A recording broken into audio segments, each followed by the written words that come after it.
Thank you for joining us for this episode of Midlife Motherhood. It is all about parenting, and I am so excited to introduce to you my friend Aminta Geisler. I have known Aminta for over 20 years. We actually went to the same college, graduated together, and our paths reconnected because of a mutual connection with our hubbies. They are both high school football coaches. So I am so honored to have you join us today, Minta. And before we kind of get into it, I just wanted to give people an idea of what you bring to the table. So you are a mother of 4, you obviously are a wife, and you just have a passion for equipping people to live life well in the race of faith. You do have a podcast that you host, and you are the executive director of Reckless Abandon Ministries. It is so amazing to see how you're living out your passion and calling in life.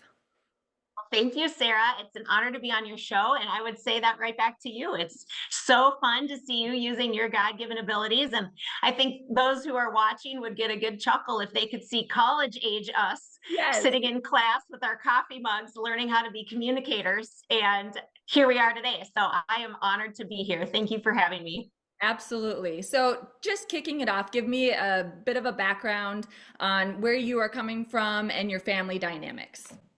Sounds good. So I have told people for the last 11 years, I have a unique parenting situation in that I'm a mom of bigs and littles. I have 2 sets of kids. I was married right out of college. And so I have a daughter who's 22 and a son who's 19. And then I got remarried 11 years ago. And so I also have a son who's 9 and a son who's 7. And so I have the unique opportunity of getting to kind of parent 2 different age groups at one time. And I always joke that with my littles, I kind of have a second chance to parent differently this time around. But also with my work and my nonprofit, I just have such a heart for the next generation and for teenagers and young adults that they would, in this time of phones and social media, that even though they're connected, they're lonely and their journey is difficult. And I have such a passion for making sure that they feel seen and valued and heard. And that's a lot of what I do with my ministry, with the breakfast clubs that I get to help out with. And so I am not claiming by any means to be a parenting expert here. So let's just lay that down on the table. But I'll tell you what, I love my kids. And I love other people's kids. And I get to have the honor to work with them and to talk with them. And so over the years, I've picked up some things. I've made a lot of mistakes and learned from them. And I just think it's so powerful to have conversations like this, because conversations like this about, man, how do we parent teenagers and young adults to the best of our ability? They're so important because it's hard. Right. I always joke, when are we going to find somebody who's going to write a book on how to do this? But nobody can figure out the perfect way. There's no one size fits all formula for parenting a young adult. It's unique to every child growing into an adult. It's unique to every parent and situation. And so there is no one size fits all formula, but I do think there are some parameters or some common, just practical things that we can all do to just help navigate that season of learning to let your kids go and parent as they become adults. I love that. So before we get into that, you had mentioned Breakfast Club. So for those who may not be familiar with what that is, can you just offer a brief insight of what that is? For sure. So Breakfast Club's really cool. It was started by Jake and Christy Veneta out in St. Michael, Minnesota.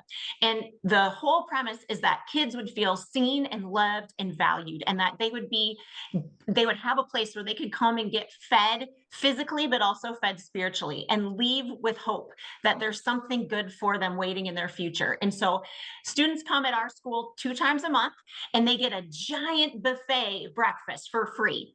And then they go sit in a room and chat with all their friends. And then we do a 15 to 20-minute encouraging talk where we tell them, hey, you are loved. You belong. There is good stuff. God has a plan for you, and it's going to be good. And so it's just our goal to love up on them. We say we feed bellies and we feed souls. And it's really neat. Breakfast clubs are popping up all over the Twin Cities.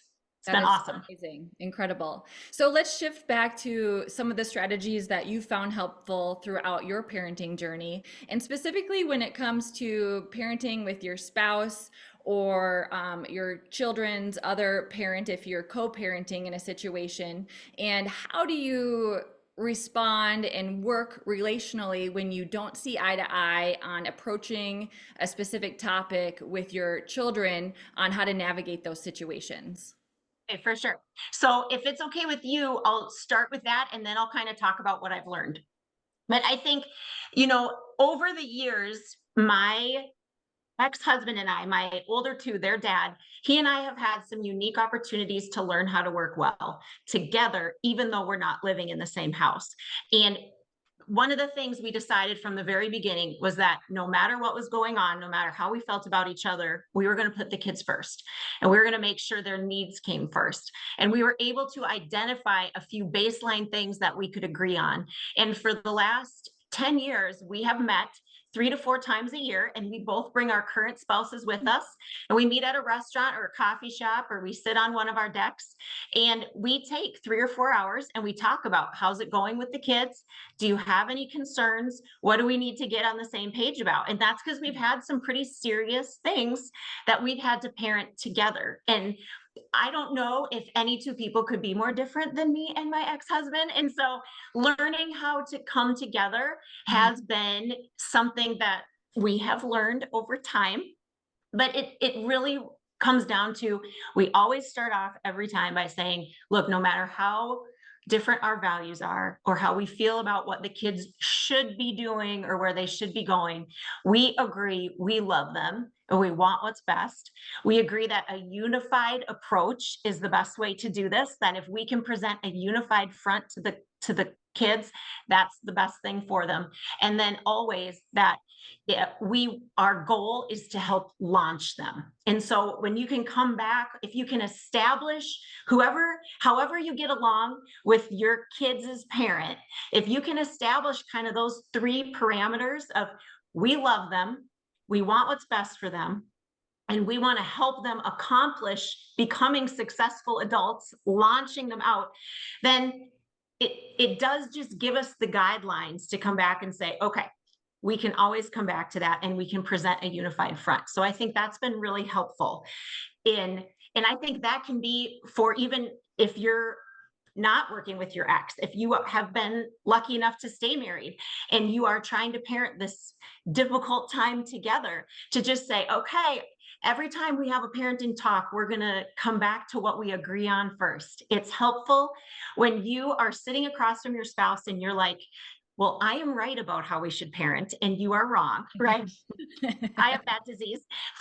I have this gift of being right. No, I'm kidding. But when you don't agree, it's really easy to get caught up in, well, somebody's right and we have to figure out a way. And so we've tried in those situations to always come back to, okay, what do we agree on? Well, in our family, we've kind of set some goals for that. And so I would just encourage you to be able to work with your spouse at a time where you're not trying to figure out a problem with your child, to just say, okay, what is it that we value for our kids? Do we want them to be productive members of society? Or do we want them to have a strong faith? Or do we want them to be doing well in school? And come up with some common things you can always come back on. And then to present a unified front to the kids. And so this one can be difficult in the midst of communicating with your teenager or young adult. If you don't agree, but yet there's a compromise, when you're in front of your kid, the best you can to support your spouse and work out what you disagree on later. I think that's the most helpful. That's because good. otherwise your kids will divide and conquer. Right, They will try to absolutely. push you apart. So I think those are just a few things that I've learned for how to do that, That's for how to good. work So together with your spouse. And it doesn't solve all the problems, right? right. Like at the end of the day, my spouse still has to deal with the fact that I think I'm always right or that I'll want to do it my way. But when we can come back to a place of, we have the same goals and we're going to be unified in front of our kids, that really does set you up for walking forward So in good. a better way, even if you don't agree. So talk to me a bit about how you would navigate that transition from being a teen into adulthood. in those teen years right now, I'm in the thick of it. My kids want that independence, but I want to make sure that they're going to make responsible decisions. So how can I be confident, and what should I be doing now to give me some peace of mind?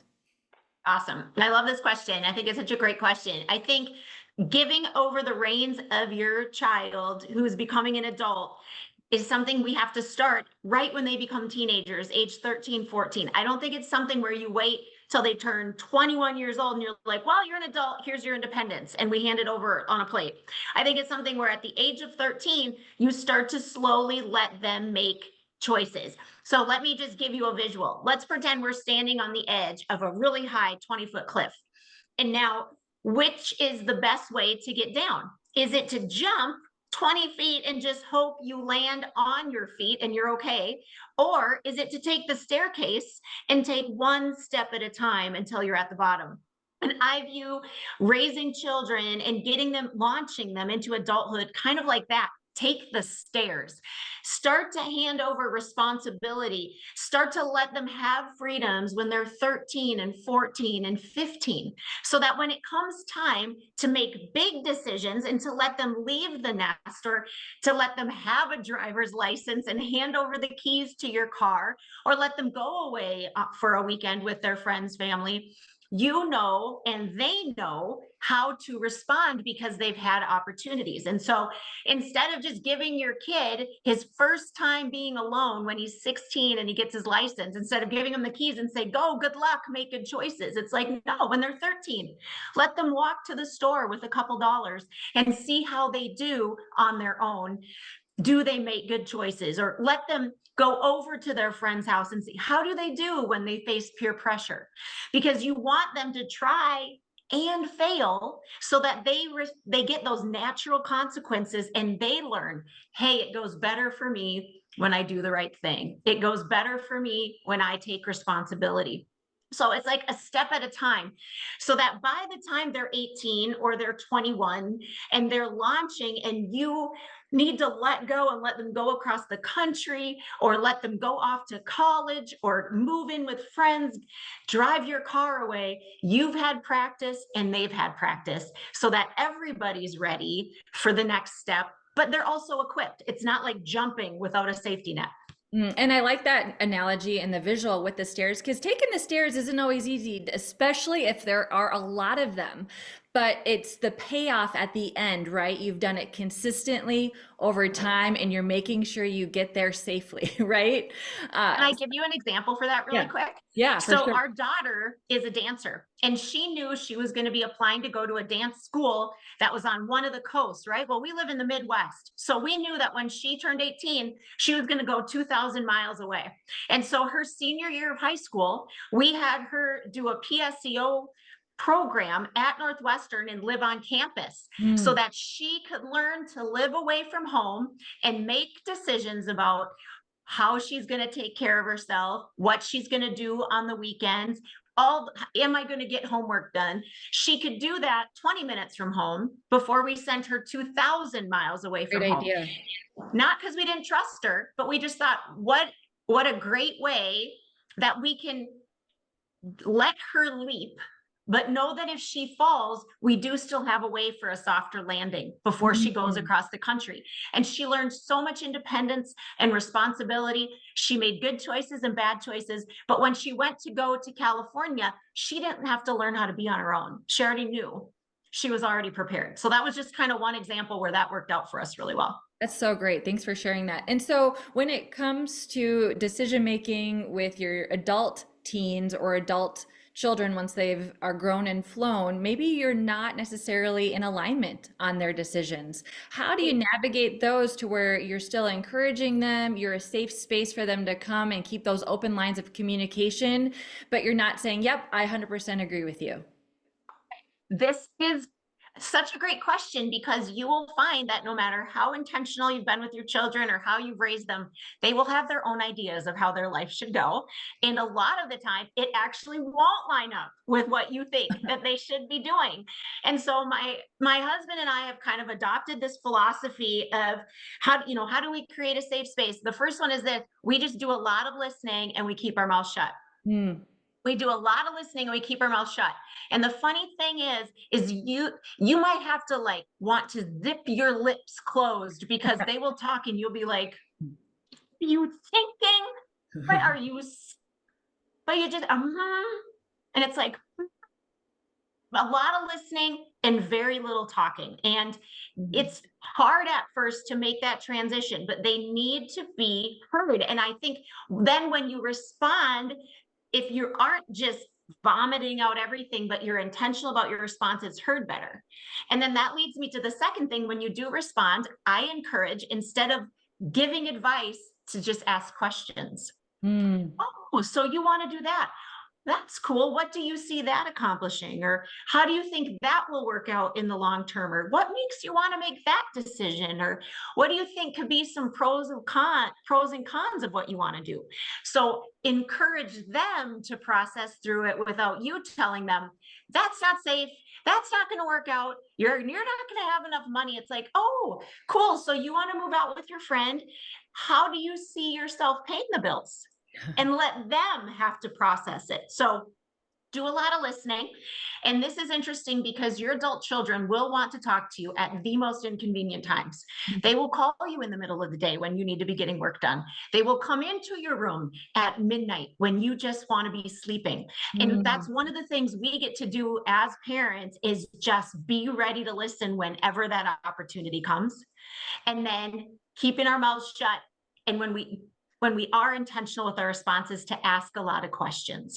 And I always try to find one or two things I can affirm about what they've said before I ask this: do you want to hear my opinion?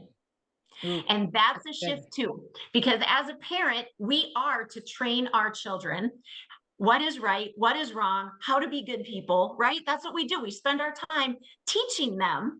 And so to make that shift slowly in your mind of, okay, now that my child's an adult, instead of just telling them what I think they should do, I'm going to respect them enough to say, do you want to hear my opinion? And then to actually follow through on that. And let me tell you, the number of times that my kids, my adult kids, say to me, not really, no, I don't want your opinion. It's like, okay, well, I'm here if you need me. I love you. And you just wait. And then I have to call my friend and say to her, oh my gosh, you will not even believe. And I tell her my opinion, right? Because my kid doesn't need it.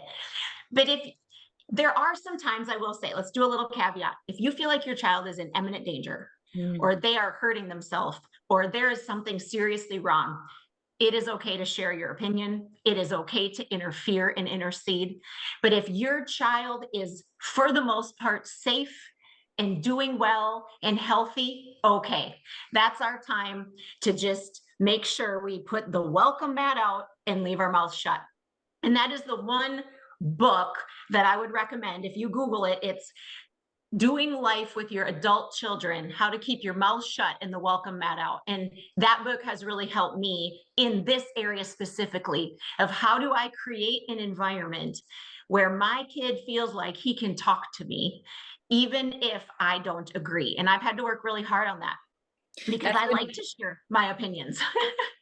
And that's going to go on my books to read list. So thanks for sharing that resource. And I love what you mentioned about asking permission and keeping our mouth shut. And then we can go to a friend and share. So that kind of segues to what I was going to talk about next, in regard to what do we do to have a support system now? I mean, I remember when my kids were younger and I would be involved with ECFE and MOPS, the mothers of preschoolers. I'm like, oh, this is a great support system. And it felt like it was readily available. Now I'm like, hello, where is everyone? And so how do we surround ourselves with that support and encouragement? And what resources, if any, would you recommend that people reach out to for support? Sure. Well, this is why I think your idea of this middle-aged motherhood community is just so brilliant, because I think there are way fewer resources for those of us that are navigating this time. And I think it's because it is so unique and it is so messy and hard.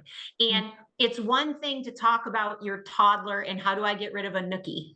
It's another thing to have a support group to say, oh my gosh, my kid's going off the rails. How do I do this? Or my child doesn't want to come home. How do I foster a relationship with them when they don't really want to be here, or when they're choosing things that I am firmly against, or those kinds of things. It's harder to be vulnerable about those things.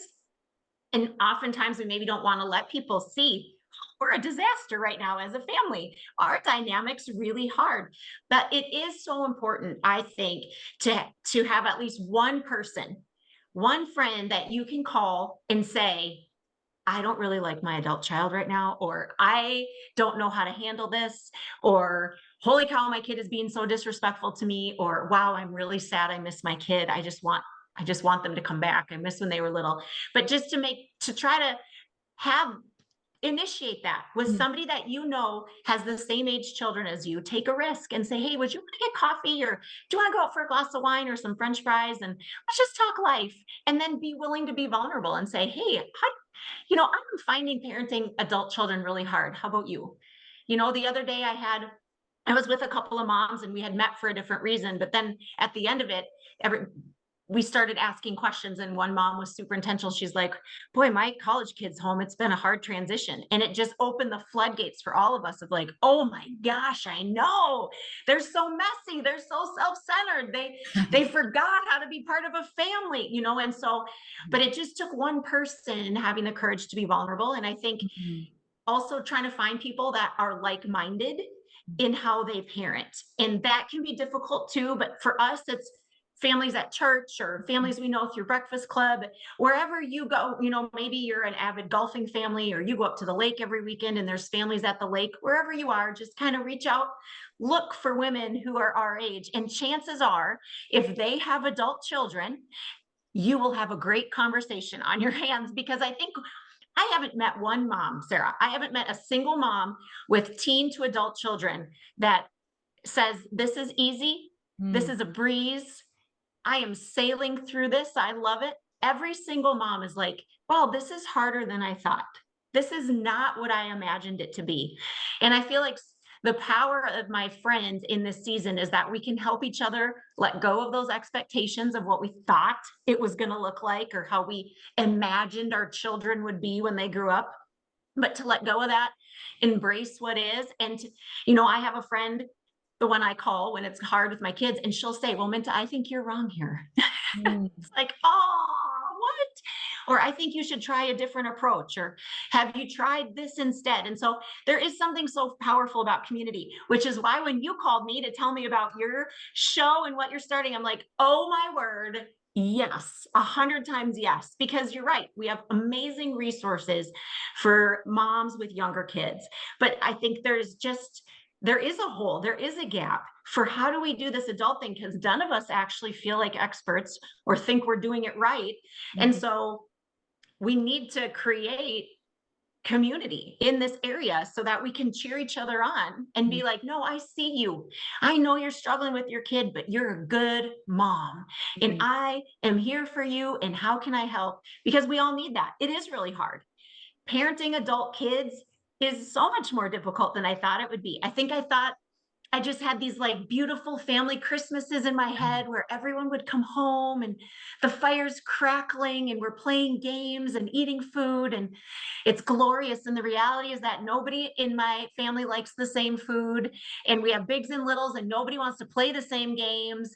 And my big kids want to go out and spend time with their friends when they're home at Christmas. I mean, it's just nothing of what I thought. And so it's just necessary and good. If you don't have community, find it. And I know that's part of your heart behind this, Sarah. So I love it. I love it. So just even some parting thoughts, this is such a journey parenting, from birth to beyond. And for me, even looking at internally this personal growth journey, what have been some of your takeaways that have shown you even through these teen and adult children years that you could share with us just for some encouragement or insight? Sure.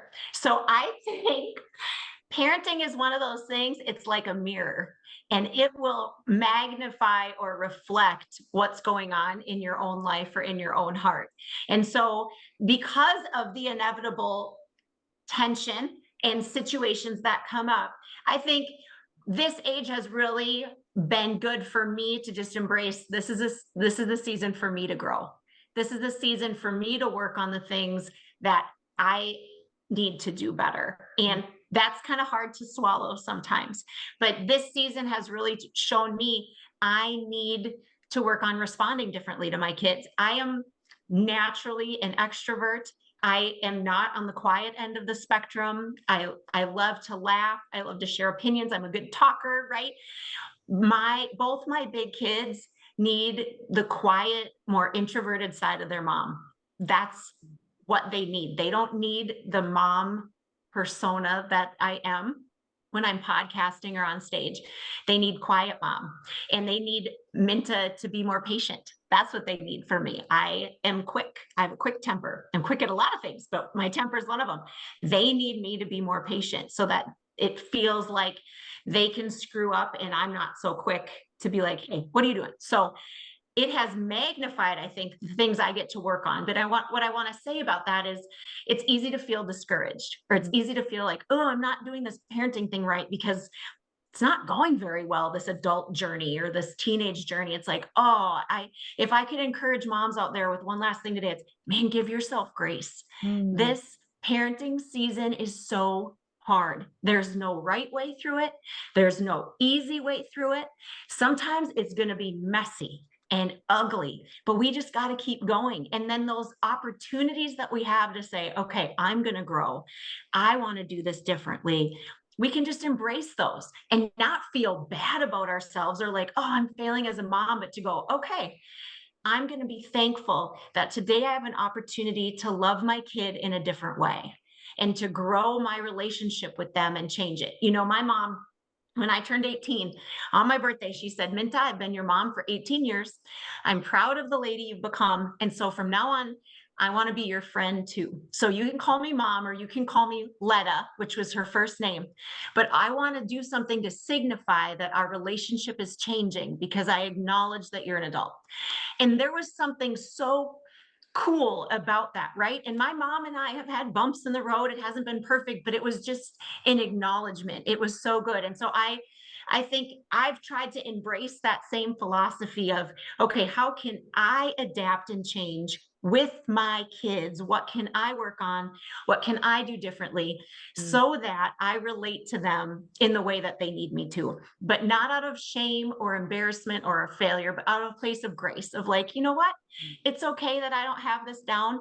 I'm going to get up every day and do my best and love my kids. And as long as your goal is just to love your kids to the best of your ability, you're going to be all right. Oh, such great information. Awesome nuggets. Minta, how can people find you if they want to follow along with you? Awesome.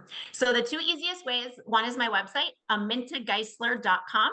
And the other way is you can go on any podcast app and type in Mint with a period at the end, MINT with a period, and you can find my podcast. So amintageisler.com or the Mint podcast, you can find me. And that's the best way. Awesome. Thank you so much for joining us, and I hope to have you back another time. I'd be honored. Thank you, Sarah.